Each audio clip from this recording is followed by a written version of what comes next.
মুসলিম যুবক আপনাদের মুর্শিদাবাদ থানাতে পোস্টিং পায়, চাকরি সূত্রে এখানে আসে, আর যদি আমার মতো দাড়ি রেখে জয়েন করতে আসে, ওসি সাহেব জয়েন করতে দিবে? কি বলবে? স্যালুটে যাও, ক্লিন শেভ। যদি টাকা না থাকে আমি দিচ্ছি, টাকা বেতন পেলে দিয়ে দিবি, কিন্তু দাড়ি চেয়েছে তবে এখানে এটা তো হবে না তোর পোস্টিং।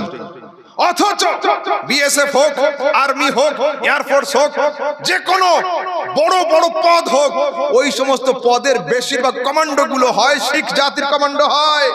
যারা শিখ সম্প্রদায়ে এ করে, ওরা ডিফেন্সে যদি আসে, কমান্ডো পদেও যদি থাকে, ওদের মুখে দাড়িও থাকে, মাথায় পাগড়িও থাকে। শিখেদের মাথায় পাগড়ি থাকে, দাড়ি থাকে, এগুলো ছিলতে হয় না, চাচতে হয় না। অথচ শিখেদের ধর্মগুরু গুরু নানকের জন্ম কবে, আর তোমাদের ধর্মগুরু আমাদের জন্মগুরু মুহাম্মদ রাসূলুল্লাহর জন্ম কবে? আরে শিখেদের ধর্মগুরু গুরু নানক আজ থেকে 2.25